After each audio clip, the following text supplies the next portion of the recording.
Hi, my name is Angie and you're watching SMETV. Make sure you don't go anywhere else.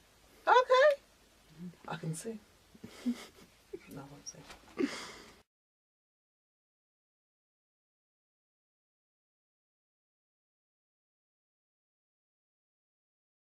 I started doing comedy long before I knew it was stand-up comedy. I think it started when, growing up, we had blackouts in the homes, and you'd be at home and all of a sudden the lights just black out. And I used to see that as a big chance for me to start performing, get the candles out and start pretending to be my mum or pretending to be my dad and making my brothers laugh. And my brother told me when I was very young, he goes, "You're going to be a stand-up comedian." And at the time I didn't know what stand-up comedy was. All I know is that I love hearing laughter, hearing that sound, hearing people's appreciation with a thought that I thought and they liked it.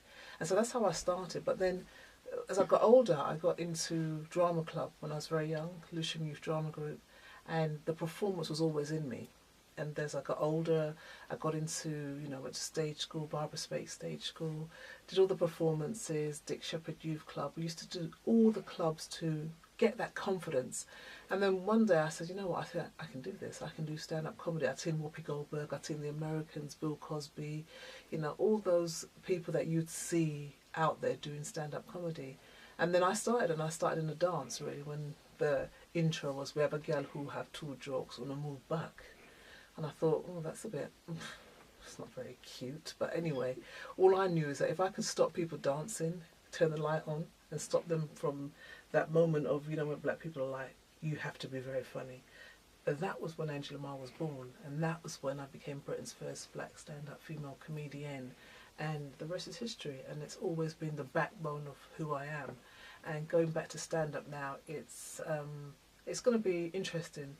Because it doesn't leave you, you know how to make people laugh. The thing about stand-up is you've got to know how to start recording and writing stand-up again. So I'm looking forward to the challenge. My best experience as a stand-up comedian was meeting Whoopi Goldberg, because Whoopi Goldberg was the woman that I looked to, because there was no one to look at over here to be inspired by.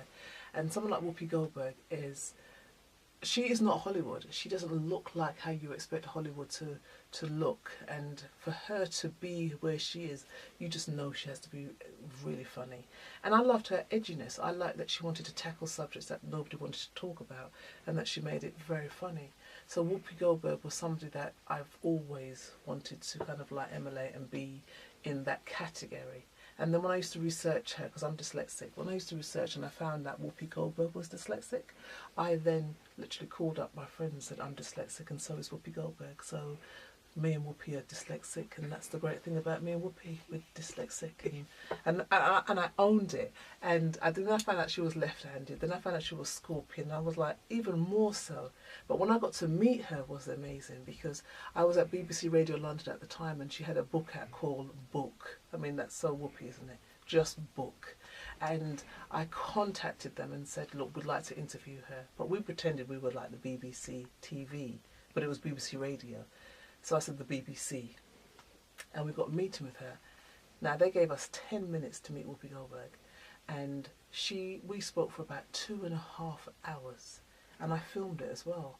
And I said to Whoopi, can we do a little sketch before we start filming? You walk in and I'm reading your book, and you go, Angie, and I go, oh my God, Whoopi, and then we both laugh and then do the interview. So her agent looked at me and went, how dare you? And I'm thinking, you get one chance in life. Hit it. And I did it. And Whoopi Goldberg, we laughed and we joked. Then I wrote a poem and I gave it to her, and I said, Whoopi, when I was growing up and I found out you were dyslexic, you kind of released me, because I told the whole world that we were both dyslexic, like it was just you and me. And she looked at me and she read the poem, and I was just saying, thank you for being who you are. And she held my hand and she went, thank you, doll. Thank you, doll. I'm thinking, so that was one of my greatest moments. As a judge on Time to Shine, I really enjoyed the experience, because when Mercy contacted me and said to me, look, could you stand in for, I think it was Yolanda was doing it at the time, and I said, oh, that would be great, because I love gospel music, and that was the first series. Then the second series, she said to me, come and join the show. And by then I'd become a Christian. I didn't become a Christian to get the gig, so you know what I mean? But it was one of those moments where you think it's nice to be a part of something that I was raised with. Gospel music is something that is my first choice in music. But I love gospel music and what it can do. And I know that many times I've had to play that song to bring me back to who I am. So Time to Shine was a great experience, and seeing music come in and seeing that the young people could find a place where they could at least go and say, I don't want to sing music of the world, I want to sing gospel music, but I also want an X Factor type show, but I want it in the gospel world. So for Mercy Be to create that platform and to be a part of that has been a fantastic experience, and to see, you know, them, they build their career and get their CDs and get their studio and get out there performing live is a great experience to be a part of that. So the show that I'm going to be doing now is Angie Stands Up. Again, it's an audience with Angie and support from Lorraine Cater, gospel singer, queen of gospel music, and the two queens come together on this night. And you know, it's a really, when I'm thinking about the show now, I'm really excited about it, more so than I was at the beginning when the Marcia Dixon approached me and said, Angie, the Lord has spoken to me. It's time for you to do a show. And at the time I was thinking, I don't do stand-up anymore. I don't know if I want to do this again. But to be able to do stand-up in an arena that you're comfortable with is what stand-up is about. Because for me, I got so many stories I want to share. But I thought about it, and I as time is going by, I'm going back into growing up. I'm talking about life and experiences and being a Christian now as opposed to being a Christian then. And what my experience has been out of the church. For 30 years I've been out of the church. So to come back into the church and actually find my best friend, who was my best friend when I was in church, back in the church, in the same church that I'm going to. There's so much to share. And I think the form stand-up is the strongest form for me to share, because I can't sing. I'll show you I can't sing. I can't sing. Ooh, ooh, ooh, ooh. Can't. See, I can't. So there's no reason for me to sing. So Lorraine is not going to give me the mic and say, Angie, a verse from you. And I go, answer. No, I'm going to do comedy because that's my gift. You know when they say stay in your lane? You can overtake sometime, but kind of go back to your lane. This is my lane.